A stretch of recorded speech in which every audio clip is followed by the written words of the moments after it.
So, kinabukasan, matapos siyang mag-pray ng buong magdamag. Gaano siya katagal nag-pray? Gaano katagal nag-pray? Everybody, gaano katagal? All night. Sabi natin, all night. He continued in prayer to God. Luke chapter 12, verse 13. And when they came, nung kinabagahan na, he called his 12 disciples. So, nung umaga, siya po ay namili ng 12 disipulo. Imagine, bago ho siya nagdesisyon, kung sino pipiliin niyang makakasama niya sa ministry for 3.5 years, siya po ay nanalangin magdamag. Ganun ho ang Panginoong Yesus, very dependent sa Ama sa panalangin. Humingi siya ng wisdom, humingi ng direction, Lord, na sino ba sa mga tao na ito ang magiging kasama ko na 12 na disipulo, makakatulong ko sa ministry, pag wala ng Panginoon, ay itutuloy ang ministry. So mga kapatid, si Jesus Christ, siya po ay nanalangin all night. Amen? Number 3, Jesus awoke before daylight to pray. Madaling araw, bumabangon habang madilim pa para manalangin.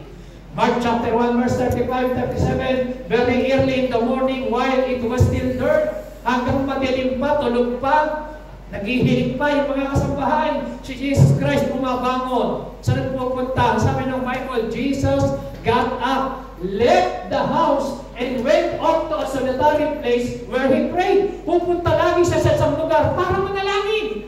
So bakit ganun si Kristo? Madaling araw pa lang bumabangon na. Bakit? Kasi bago siya mag-ministry, bago magpalayas ng demonyo, bago mangaral, bago gumawa ng himala, ng mga tanda, ng mga kababalaghan, bago po siya humayo. Mga kapatid, ang priority ni Kristo, number 1 sa buhay niya, walang iba kung hindi prayer. So, ganun din po tayo dapat. Bago po tayo pumunta sa ating trabaho sa garden, bago tayo mag-restaurante, bago tayo magluto, bago po tayo magpunta sa mga construction, sa mga opisina, bago po tayo humanap ng ating mga trabaho, mga kapatid, dapat unahin po muna natin first word, na dapat natin gawin ang prioridad sa buhay natin, prayer. Oras na nadilat ang ating mata, dapat tayo po ay matutong manalangin at magpasalamat sa Panginoon. Kasi, Pastor, gano'n ba ako kahaba mag-pray? So, hindi ko sinasabi sa iyo, huwag kang umalit. Habaan mo ang prayer, kahit maiksi lang yung magpasalamat ka, Lord, salamat. Ako po ay nagising na malakas at buhay pa. Amen? That is prayer. Amen? Amen? Alam niyo po ba, nung binuhay niya si Lazarus, 4 na araw nang nakalibing, napakaiksi ng prayer ni Kristo. Alam niyo po ang prayer ni Kristo? Sabi niya, Ama, thank you that you always heard my prayer. In Jesus' name. Lazarus, come forth. Ganun lang. Nabuhay na. Sabi niya, Lord, salamat. Lagi mo pinakikinggan ang aking panalangin. So mga kapatid, sa pagkising mo lang sa umaga, yung magpasalamat ka kay Lord sa kalakasan, kakinuan ng kaisipan, buhay ka pa, humihinga ka, kumakain ka, yan po ay panalangin palakpakan natin ni Lord. Amen? So Jesus awoke before daylight to pray. And Jesus prayed persistently. So si Kristo po, hindi lang po siya nagpipray, nang basta makapag-pray lang, siya po ay nananalangin ng matiyagang nananalangin. Sabi natin, Jesus? Everybody, Jesus? Pray persistently. Ibig sabihin, matiyaga siyang nananalangin at panalangin nagpapatuloy, hindi nag-give up. Nagbigay po siya ng illustration kung paano yung tunay na panalangin persistently. Halimbawa, meron daw po isang magkaibigan, ayan po ang context niya. Yun pong kaibigan ay nagkaroon ng bisita na kailangan ng tinapay, tapos pinuntahan niya yung kanyang kaibigan, hating gabi at tulog na. Okay? Are you following me? Are you listening? Tulog na. At doon sa kanyang pagkakatulog, pinuntahan siya ng kanyang kaibigan para humingi ng tinapay. Yan, sabi ng verse 7. And he from within will answer, do not disturb me, the door is now closed. Pasilin niyo po, huwag niyo na kasabi ng kanyang kaibigan, huwag mo na akong abalahanin kasi sarado na yung pinto. Okay? And my children are with me in bed. Mga kapatid, ito po ang context niya, context. Para maintindihan nyo. Ang tulugan nila sa panahon nila, itong context niya, hindi po uso yung bahay nila may kwarto-kwarto. Nakaiwalay yung mga children, nakaiwalay yung tulugan ng nanay, ng tatay, hindi gano'n. Ang tulugan nila parang isang saping tinapa. So, yung medyo matanda, malapit sa pintuan, bata yan, ganyan nakahilera. So ngayon, kaya sinabi niya, my children are with me in bed. Ibig sabihin, sama-sama kasi yan. So hindi, pag gigisingin mo pa sila para mabala, malaking abala. So kaya sabi niya, I cannot get up and supply you with anything. Hindi ako pwedeng bumangon para bigyan ka ng tinapay. Pero alam niyo po ang sabi ng verse 8, I tell you, although he will not get up and supply him anything because he is his friend. Hindi po siya bumangon dahil sa kanilang pagkakaibigan. Alam niyo ang dahilan? Bumangon po siya, yet because of his shameful persistence and insistence, he will get up and give him as much as he needs. So, bumangon siya para bigyan ng tinapay because of his persistence and insistence. So mga kapatid, ito po ay si Kristo mismo ang nagturo na dapat tayo'y manalangin ng with persistently, matiyagang pananalangin. Amen? Amen. Amen naman? Amen. So ang panalangin, mga kapatid, di mo agad sinusukuan. Yes. Amen. Yung pong nanay ko at saka tatay ko, yung father ko bago namatay, nakakilala kay Lord. Bago kinuha ni Lord.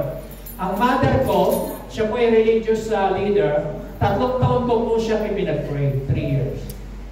At sa loob ng 3 years, pinag-pray ko siya na born again, at yung aking mga pamilya, mga kapatid, mga hipag. At alam niyo, glory to God, yung lahat yung aking mga hipag, nagpupunta ngayon sa church, active, yung aking mga pamangkin. At yung nanay ko po ngayon ay 93 na.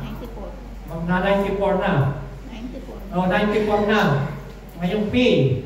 Alam niyo mga kapatid, nung isang araw kausap ko, sabi niya, anak, ang problema ko, yung mata ko gusto kong huwag lumabo kasi wala naman akong ginagawa. Gusto kong nagbabasa ng Bible.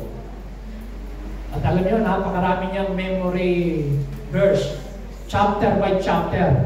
Kabisado niya yung Psalms 27, kabisado niya yung Psalms 23, kabisado niya yung Genesis, Exodus, Leviticus, Numbers, Deuteronomy, hanggang Revelation, yung lahat ng libro na yun. Kabisado niya yung napakarami niya, chapter by chapter. Wala ko siyang ginagawa kundi mag-pray, magbasa. Pero yan po, ako naniniwala, dahil po, na born again siya, bunga ng pinanalangin po namin ng 3 years. Pray persistently. Amen? Amen. Amen naman. So wala kayong gagawin kung may problema kayo sa iyong anak, nakikita mo parang pasaway, parang matigas ang ulo, yung asawa mo parang imposibleng mag-born again, o yung kaibigan mo, yung katabi mo, o yung kamag-anak mo, parang sa tingin mo matigas ang puso, imposibleng makakilala. Sasabihin ko sa iyo kapatid, walang imposible sa Panginoon kapag dinaan mo sa pagluhod, dinaan mo sa panalangin. Kaya pagawin ng Diyos ang kanyang puso. Amen! Tingnan niyo si Paulo. Si Paul, paano nakakilala yan sa Lord? Ipinag-pray niya ng church. Napakatigas niya, number 1 terorista ng mga Kristiyano, persecutor. Pero, nung na-born again, napakatindi at masugid na mananampalataya. Amen? Praise God. Pray persistently. Ngayon, how to pray like Jesus? Jesus fought a spiritual battle on his knees. Si Kristo po, nung siya po ay naka-encounter, ang alam niya, na siya po ay humaharap sa matinding problema. Listen to me carefully, mga kapatid. Ito po, papasok na po tayo sa mensahe po natin. So si Jesus Christ, paano niya hinarap ang matinding kalungkutan sa buhay niya? Paano niya hinarap yung matinding sakripisyo at paghihirap na dadanasin niya sa krus. Pero tandaan ninyo, bago siya ipinako sa krus, yung cross na yun, pinasan niya patungo sa Mount Golgotha. Patungo sa bundok, ha? Paatin pa yun. So, pero ang question, paano niya na-overcome? Paano niya naharap yung sorrows, yung battle na yun, yung trials na yun, yung suffering, yung pain? Paano niya naharap? Alam niyo, hinarap ni Jesus Christ sa pamamagitan ng pagluhod niya sa pananalangin. Amen? Amen? Si Jesus Christ, alam niya, Lord, Ama, kung maaari, ilayo mo sa akin ang sarang ito, pero not my will, but let thy will be done. So mga kapatid, paano niya hinarap? Kaya niyo pa sabi ng Bible, Jesus went out as usual to the Mount of Olives, and his disciples followed him, on reaching the place. He said to them, pray, sabihin natin, pray, that you will not fall into temptation. Sabihin natin, sa tabi mo, pray, that you will not fall into temptation. Sabihin niyo sa likod at sa harap, sabihin mo, tayo lahat ay tumayo, sabihin natin, pray, that you will not fall into temptation. Okay, ang ibig sabihin yan, makapupo po kayo ganito. Sabi ni Kristo sa mga disipulo, manalangin kayo sa ibang translation that you will not enter into temptation. Yes. Amen. O sa ibang translation, sabi ni Kristo dyan, pray that you will not entering into temptation. So mga kapatid, napakalaga po ng prayer. Amen? Yes. Amen. Amen po ba? So dalawang bagay ko inutos niya. There is a command to pray. Pangalawa, command not to enter into temptation. So mga kapatid, number one, bakit tayo inutusan ni Kristo na mag-pray? Bakit sinabi niya sa mga disciple, pray with me? Pray! Sabi niyo po, pray! Pray! So bakit niya sinabi sa mga disciple, watch and pray with me? Samahan niyo ako kasi alam ni Kristo na siya po, after ng prayer ng Gethsemane experience, siya po ay ipagkakabalo ni Judas at siya po ay dadakipin at siya po ay ipapako sa krus at lahat ng kasalanan ng tao sa buong mundo mapupunta sa Kanya. Kaya nga nung siya po ay nasa krus, siya po ay tuloy-tuloy pa rin nanalangin. Sabi niya, Father, why have you forsaken me? Prayer po yun. Bakit? Kasi yung kasalanan ko, kasalanan ninyo, kasalanan ng lahat ng tao ay napunta sa Kanya. Bagamat siya po'y holy, sabi ng 2 Corinthians 5:21, si Jesus na walang kasalanan ay naging makasalanan so that we might receive the righteousness of God. Dahil sa kasalanan natin, napunta sa Kanya. So kaya po mga kapatid, si Kristo, yung kalungkutan na Kanyang haharapin na yun, yung suffering, yung pain, yung trouble, yung trial, kaya niyang harapin sa pamamagitan ng panalangin. Lumuhod siya sa Panginoon. Amen? Amen. So, minsan may mga tao po, kung nakakaranas ng problema, paano mo hinaharap ang iyong problema? Yung iba, tinatakasan ng problema. Pero pag kinakasan, magkikita rin sila ulit. Magkakabulagaan. Ikaw na naman! So, dapat face your problem. Paano mo haharapin? Pagluhod at panalangin. Amen? Amen. Tingnan niyo po. Si Jesus Christ, hinarap niya ang problema sa pamamagitan ng pagluhod at panalangin. Pero bago po yan, gusto kong balikan po natin ito. Ang sabi niyan, pray that you will not fall into temptation. Sabihin ulit natin, pray that you will not fall into temptation. Okay, makinig po kayo. Yung tukso, hindi yung masama. Eh, alam niyo, sabihin yung kanta ni Eva Eugenio na tukso. Ano yun? Oh. Tukso. Yung tukso, hindi lalayo sa iyo, ikaw ang lalayo sa tukso. Amen. So sabi diyan, pray that you will not fall or enter. Yung tukso hindi masama, hindi ibig sabihin pagka may temptation ka, ikaw ay makasalanan. O ikay mahina. Ito lang ay katunayan, pag nakakaranas ka ng temptation, na kamukha ni Kristo, si Kristo tinukso sa lahat ng paraan, pero hindi nagkasala, sabi ng Bible. Matthew chapter 4, tinukso siya ni Satanas. So mga kapatid, ang temptation, nakikita ko po, nangyayari, makinig po kayo, kapag tatlong bagay. He said, ang temptation nangyayari, dumadating ang temptation sa tatlong bagay. Number 1, si Kristo, tinukso po siya nung siya po ay nag-fasting, siya po ay gutom. Sabi natin, gutom. Gutom. Bakit? 40 days and 40 nights siya hindi kumakain. So mga kapatid, ang temptation, sabi sa kanya, kung ikaw ay anak ng Diyos, kaya mong kinapay ang bato na ito, temptation yun. Yes. Amen? Sabi ni Kristo, hindi lang nagbubuhay sa tinapay ang tao, kundi sa pamagitan ng salita ng Diyos. Okay. Tinukso siya sa kapangyarihan, tinukso po siya sa pagsamba. Tatlong bagay. Ngayon, nakikita niyo po, una, dumadating ang temptation kapag ang tao ay ano? Mukhang kayo ng lante pag ang tao ay gutom. So, gutom. Pag ang tao ay gutom, dumadating ang temptation. Okay. So, si Kristo, alam ni Satanas, gutom siya physically. Kaya tinukso siya. So mga kapatid, listen, kapag ikaw ay meron kang gutom o you are physically hungry, ikaw ay fleshly hungry, dumadating ang temptation. Kapag ka gutom na gutom ka sa kapangyarihan, tutoksin ka ni Satanas sa kapangyarihan. Amen? Pag gutom na gutom ka sa mga pleasure, kasalanan ng mundo, aanuin ka na Satanas niyan kasi gutom yung flesh mo. So dumadating ang temptation kapag ang tao ay gutom. Amen? Gutom physically. Tingnan niyo po si Esau. Ipinagpalit niya yung kanyang birthright dahil sa gutom. Yung kanyang pagkapangalay, napakahalaga yun. Ipinagpalit niya kay Jacob dahil lang sa isang mangkok na lentils na soup. Ipinagpalit niya yung blessing ng kanyang magulang. So mga kapatid, dahil sa gutom. Kaya mga kapatid, marami pong naging kami ng problema pagka tayo gutom niya.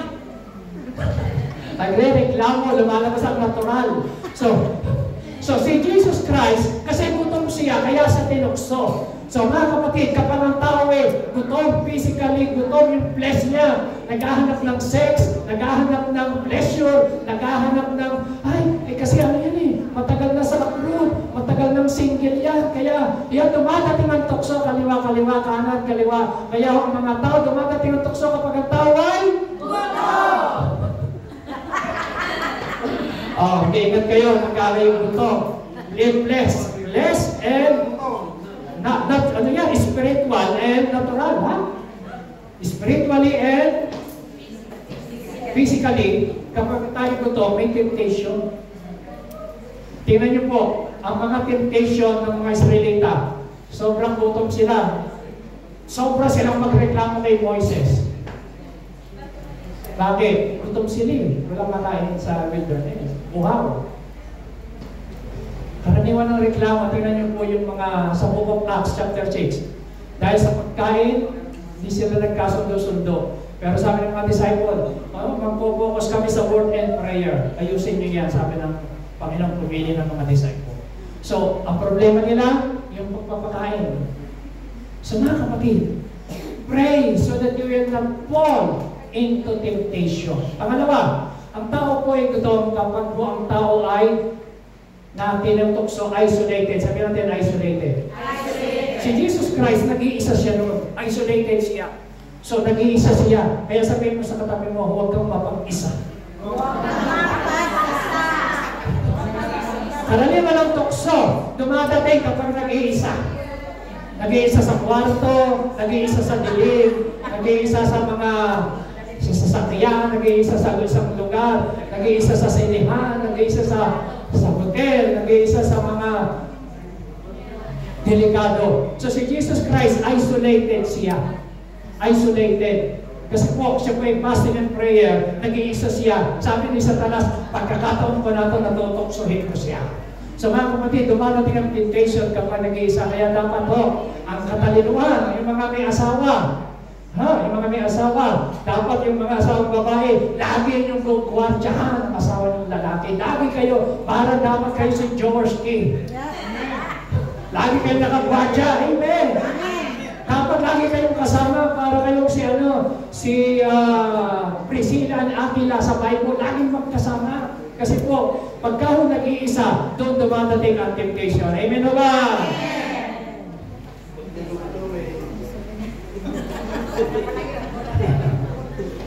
So, kailangan okay, number 3. Kailan dumarating ang temptation kapag ang tao ay tired, pagod? So, madali lang kung tandaan, paano kayo ni-hit ng temptation? It's hungry. And stand for isolation. Tired. Kaya, pag binasa mo yun, hit, sabi nyo, hit. I-S-I-T. H stand for hungry. Isolation. T, tired. Si Kristo ko kasi, siyempre, normal rin, pagod.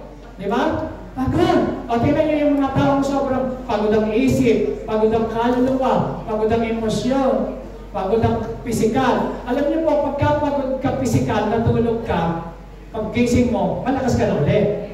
Pero yung emotionally na ikaw ay tired, yung ba kahit tulog ka, nag-iisip ka, problema mo, kung napakarami kang pinoproblema, iniisip, diyan dumadating ang temptation to give up, temptation na tayo may magduda, temptation kapag ang tao ay sobrang pagod. Kaya tingnan niyo po si Elijah, sa sobrang pagod niya, hinahabol ho siya ng mga propeta ng mga tauhan ni Jezebel.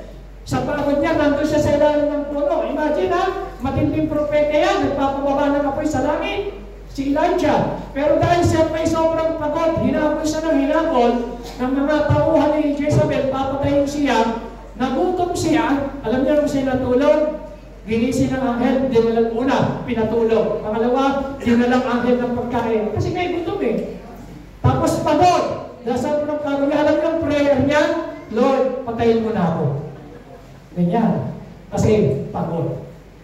Tayo. Alam niyo mga taong emotionally depressed, emotionally yung bang tired, akala mo nakangiti, pero deep inside, pag tinignan mo, hindi mo nakikita yung loob niya. Tingnan niya katabi niya, huwag niyong i-judge, tingnan niyo lang. Pero minsan, di ba? Nakikita niyo, nakangiti, masaya, pero yung pala, deep inside, may problema, may iniisip na pang-negatibo. Naku, pagka walang umiti sa akin ngayon, wala akong nasa loob ng umiti, magkakamatay na ako. Yung pala, ganun. Kaya mga kapatid, ngingitian niyo ang mga tao. Amen! Amen! Meron nung ganyan Meron isang tao na sabi niya, magpapakamatay na siya, naglalakad. Pag walang kumiti sa akin, itutuloy ko, magpapakamatay ako. Buti na lang may kumiti sa kanya. Sa mga kapatid, sa ngiti lang, smile. Sabi natin, smile. And the word, smile with you.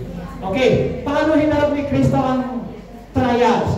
Sabihin natin, Jesus fought spiritual battle of his knees. So, hinarap niya yung kanyang battle sa pamamagitan ng panalangin.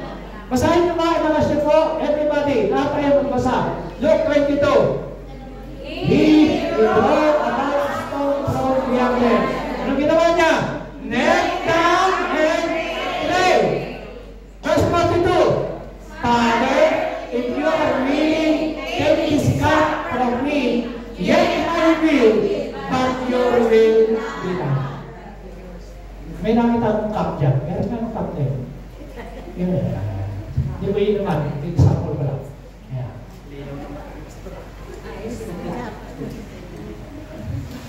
Sabi ni Jesus Christ, sabi niya, listen, sabi niya, Father, sabi niyo po, Father. Another lesson. Si Kristo po, pansinin niyo po, nag-pray siya, ang tinuro niyang prayer is, sabi niya, my Father. Anong pinakikita niya? Father and Son relationship. Kaya sabi niya, kung kayo manalangin kayo, Ama namin, sumasalangit ka, sa paginawa ang ngalan mo. Okay? Pero unang-unang binanggit ron, Ama namin, Ama. So, nung ikaw yung na-born again, tinanggap mo yung Espiritu ng Diyos, sabi ng Bible, you can call Abba Father. Sabi natin, Father. So, pag mo kayo nag-pray, napakasarap manalangin kapag ang kausap mo ay alam mo ng Father. Amen? lahat po tayo, mga magulang, may mga anak po tayo. Yung mga anak natin, hindi yan naaasiwang lumapit sa kanyang tatay at magulang. Kasi meron silang relasyon. Amen? Una, alam mo may relasyon ka. Pangalawa, alam mo mahal ka niya kasi anak ka. Pangatlo, alam mo kaya niyang i-provide kasi magulang mo siya. Yung mga bata, hindi nag-iisip niya, kaya itong ibigay ng nanay ko, tatay ko dahil bata pa sila. Hindi. Basta yan ay lumapit sa Panginoon. Alam nila, yung Father nila, Father will provide. Amen? Amen. So, bakit bumalik? Anong nangyari niya? Balik niya sa na-touch niya yata.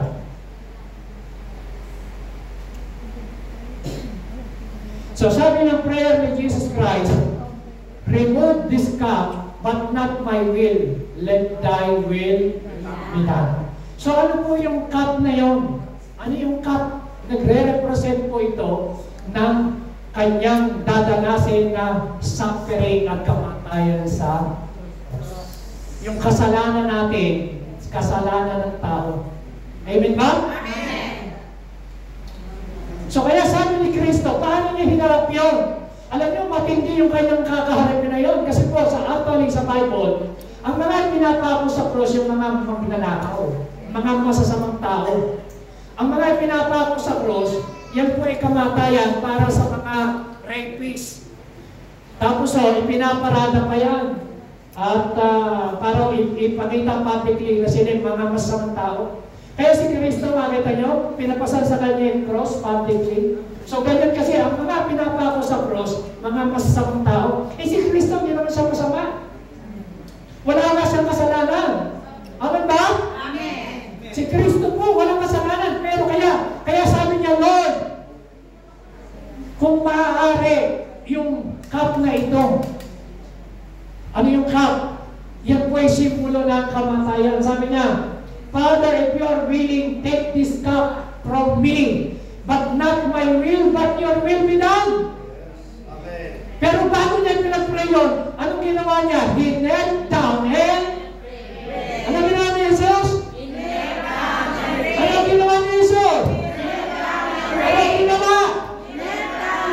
Lumuhod siya at nanalangin. So mga kapatid, ako naniniwala kung si Kristo po ay hindi nanalangin, baka hindi niya kinaya yung pain, yung kalungkutan, yung suffering na yun na maranasan niya sa cross.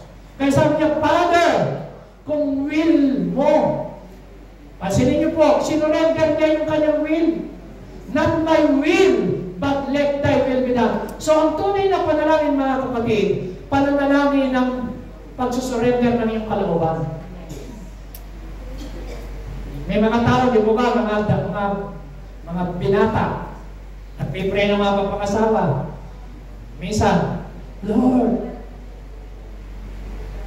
maganda po siya, mabait siya. Siya po ibigay mo sa akin ang pagpakasawa ko. Will mo yun.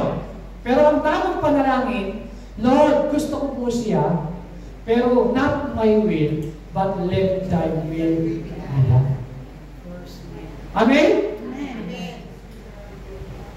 Nung ako ay nagpipray, sabi ko, Lord, maganda po si Joy. Mabait. Christian. Gusto ko po siya, but not my will. Let thy will be done. Kasi ayaw na ayaw niya po sa akin eh. Sa totohanan, na-dextrose po siya sa pagtanggi. At nag-fasting sa pag-ayaw. Pero ang prayer ko, not my will, Lord! Lumapit ako sa amin. Father, ang nilapitan ko, sabi ko, Father, not my will, let thy will be done. Alam niyo po nangyari? Si Lord, si Joy, kinausap ng Diyos sa panaginip. Pagsakay mo namin ng bus, siya po daw yung niyakap ko, nahuli ko. Kaya kung pinabukasan, nakangiti na siya sa akin. Palakpakan mo natin si Lord. Not my will. So, ang prayer po, pagsusurrender ng will mo kay Lord. Amen? Yes, that's true. Totoo, inaamin ko sa inyo. Nung Sister Joy, ako, ayaw na ayaw niya po yan sa akin. At sa tunayan, sa pagtanggi niya, nag-fasting siya ng ilang araw, 3 days ba? Yes, nag-fasting sa pag-ayaw niya. At sa kanyang pag-ayaw, na-hospital, na-dextrose. Eh ako naman yung pumunta sa kanila, bakit ka ako ikaw eh? Hindi naman niya sinasabi, kaya ko na siya nagkakaroon. Umaayaw sa kalooban ng Diyos. Oh. Eh pero ang natupad pala yung kalooban ng Diyos. Amen. Amen. So ganun ho, kapag ka hinihingi may kalooban ng Panginoon, Lord, not my will, but let thy will be done. Ang Diyos ang gagawa para sa Kanya. Di po kailangan maghirap. Lumapit kasama. Amen. Eh nung that time, sabi ni Joy, nagtataka naman ako, ang daming mga pastor na mga naliligaw sa akin, mga gwapo pa. Sabi ko, Apa, parang sinabi mo, ako ang pinakagwapo. Sabi niya, may mga pera pa. Oo nga ba, bakit ikaw binigay na Lord? Kasi yun ang kalooban ng Diyos. Palakpakan natin si Lord. Amen. Alam mo, si Kristo kahirap kung kanyang ginawa. Yung kalooban niya tumatanggi. Ayaw niya na yung cup na yun, sabi niya, not my will, Lord, take this cup from me, remove from me. Ano ang ibig sabihin, Lord? Ayaw kong mapango sa krus. Ayaw kong mamatay sa krus. Ayaw ko, Lord, kung maaari, kung ako masusunod, ayaw ko. Pero not my will, let thy will be done. Salamat sa Panginoon, sa pinanalangin. Salamat sa Diyos sa pinagtagumpay. At dahil sa kanyang pagsunod at pagpapasakop ng kanyang kalooban, tayo po ay naligtas. Hallelujah! Dahil sa kanyang pagmamahal, amen. Now, ako, tayong lahat, we are saved by the grace of God. Palakpakan natin si Lord, amen. Kaya alam niyo kung minsan, yung pag-surrender ng yung kalooban, merong magandang ginagawa ang Panginoon. Mas, yung kalooban ng Diyos is better than our will. Meron tayong maraming mga gusto, pero ang tanong, yung bang gusto ng Diyos para sa iyo? So dapat ipinag-pray po natin yun. Amen? Ito po ang ating ginawang quotation. Sabihin po natin, fight your battles through prayer and win your battles through faith. Prayer is the key to open the heaven and faith unlocks the door. Palakpakan natin ang Lord. Amen? Amen? Praise God. Ang sabi ng Matthew 26, verse 36-38, ito po, karugtong po ito ng ating lesson. Then Jesus went his disciple to place called Gethsemane. Sabihin natin, Gethsemane. And he said to them, sit here while I go over there and pray. He took Peter. Tingnan nyo, kasama niya si Pedro, si James, si Santiago, yung tatlo. Sabi niya, and he began to be sorrowful. Malungkot na malungkot ang Panginoon. And trouble, mga kapatid. So, hindi ho masamang maging totoo sa panalangin. Amen ba? Amen ba? Amen. Hindi ho masama pag nagpipray ka, aminin mo sa Diyos ang iyong kalungkutan. Amen. Amen. Sino sa inyo naranasan niyang malungkot? Ako lang ba? Amen. Sino sa inyo nakaranas ng trouble? Ako lang ba? Hindi, si Kristo rin. Doon saan doon? Sabi niya kay Pedro, alam niyo mga kapatid, hindi ho masama na maging totoo ka sa prayer sa Panginoon. Sabi mo, Ama, nalulungkot ako talaga. Lord, ito pong karanasan ko. Pero sabi niya, verse 38, then he said to them, my soul is overwhelmed with sorrow. And to the point of death. Stay here and keep watch with me. So si Kristo po talagang sobrang kalungkutan. Yung kanyang naranasan, napakalungkot. Na even to the point of death. Naranasan niyo ng malungkot na parang pakiramdam mo yung makapatay ka na. Di ba? Ang hirap. Yung lungkot na lungkot ka. Ang hirap no. Naranasan ni Kristo. Pero hinarap niya yan dahil sa kanyang panalangin. Sabihin natin, panalangin, pagluhod, at pag-iyak. Yan ang ginawa ng Panginoon. Amen? So how to pray like Jesus? Jesus prayed for God's will to be done. Pinag-usapan na po natin yan. Sabi niya, okay, John chapter 5 verse 30, sabi niya, I can do nothing on my own. I hear, I judge, and my judgment is just because I seek not my own will, but the will of Him who sent me. So si Kristo ay naparito, ang kanyang layunin, yung hanapin ang kalooban ng Diyos. Palakpakan natin ang Panginoon. Okay? Dito po tayo magtatapos sa dalawang points na ito. Prayer, secure, angelic intervention and participation. Alam niyo po ano si Jesus Christ ay nag-pray? Alam niyo nangyari? Na miracle. Ito po, verse 43. Lakas niyo, basahin niyo po.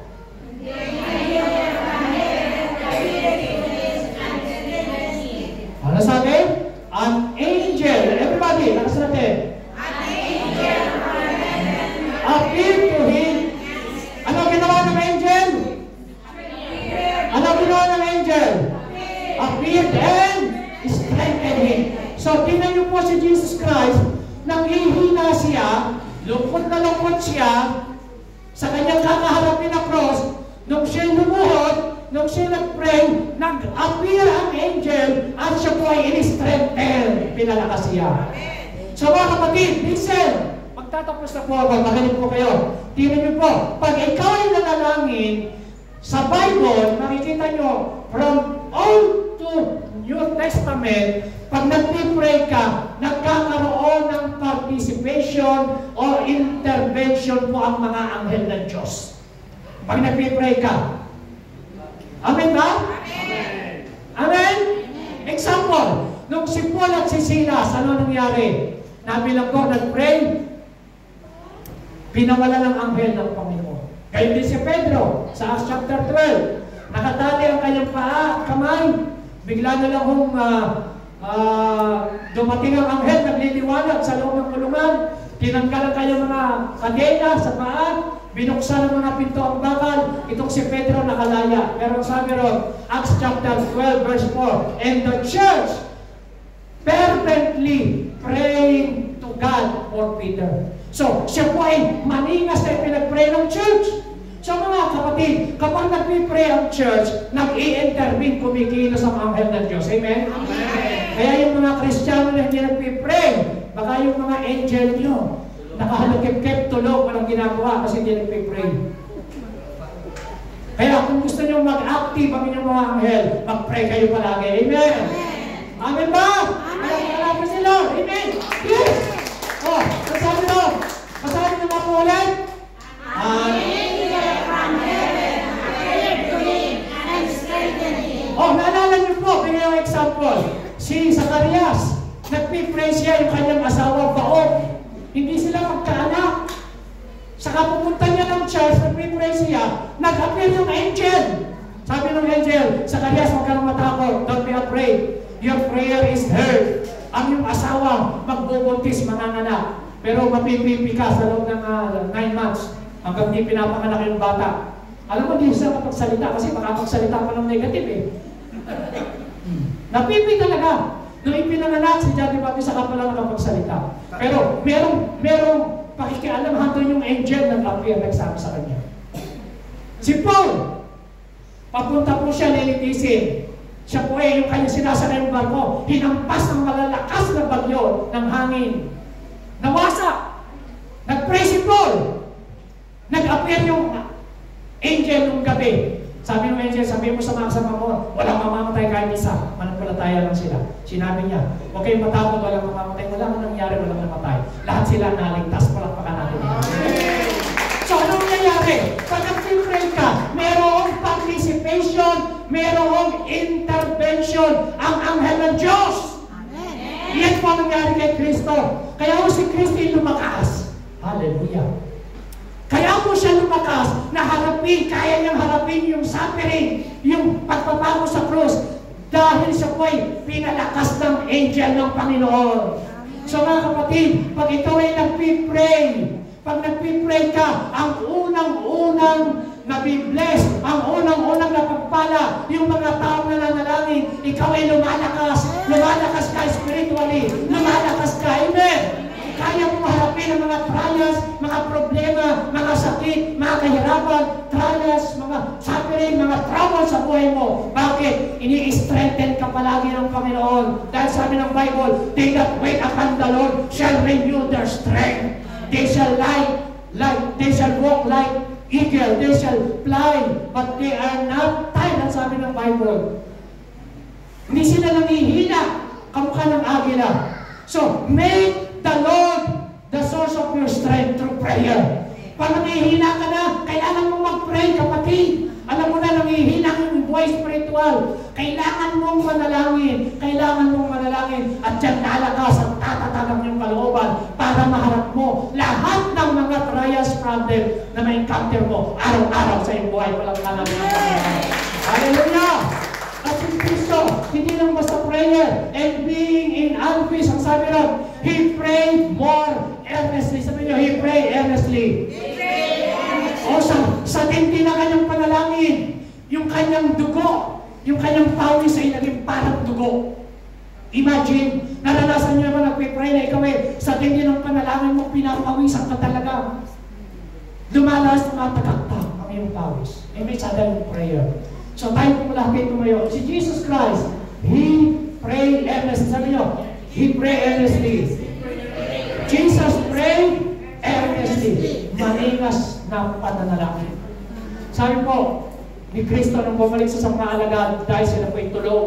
Sabi ni Kristo, when He rose from prayer, went back, the disciple, He found them asleep. Alam niyo po ang kalaban ng panalangin? Bless. Gusto kong matulog. Bless. The spirit is willing but the flesh is weak. Pag ikaw ay tired, exhausted. Alam niyo pag ang tao ay sobrang ng pagod, walang lubay sa trabaho, hindi mo masama magtrabaho, hindi mo masama mag-part-time. Pero yung ginagawa mo pa nang wala ka ng pahinga, exhausted ka na, paano ka pa makakapag-pray? Kaya ang temptation, dumadating kapag ang tao ay hungry, isolated, and tired. Pag ikaw yung pagod ang isip mo, pagod ang physical mo, wala ka lang time magbasa ng Bible, wala ka lang mag-pray. Gusto ko sabihin sa inyo mga kapatid, listen, si Satanas ay seryoso to steal, to kill, and to destroy. Kaya sabi ng Bible, resist the devil and the devil shall flee from you. Tingnan niyo po ang sabi ng Bible. Basahin niyo po yan. Kayo po basa. Therefore, be serious and watch for your prayer. Yung ibang salin, the end is coming soon. But therefore, be earnest and disciplined in your prayer. Kapatid, the end of the world is coming soon. Hindi natin alam kung kailan. Yung mga palatandaan na nangyayari sa buong mundo, mga earthquake, mga gera, kahirapan. Sa Nigeria, mga Kristiyano nakakaranas ng matinding persecution, mga 30 simbahan, 30 Kristiyano, mga sinusunog, pinapatan, pinupungutan ng ulo, mga nangyayari sa buong mundo. Ang ibig sabihin ng watch and pray, una, bantayan mo yung sarili mo. Pangalawa, bantayan nyo yung nangyayari sa mundo. Tingnan nyo. Yan po lahat ay nasa Biblia. Amen. Na malapit nang dumating ang Lord. So, seryosohin daw po natin ang pananalangin. Alam niyo, mga kapatid, be serious and watchful in your prayer. Sabihin niyo po, be serious. Be serious. And watchful in your prayer. Watchful in your prayer. Magkaroon po tayo ng disiplina, sabi doon, discipline in your prayer.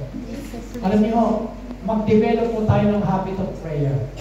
Pag-isip mo sa umaga, huwag kang cellphone ka agad ang yung dadakmain, Facebook agad, Messenger. Hayaan mo yan makakapaghintay. Ang importante una sa lahat, pasalamat tayo kayo. Amen.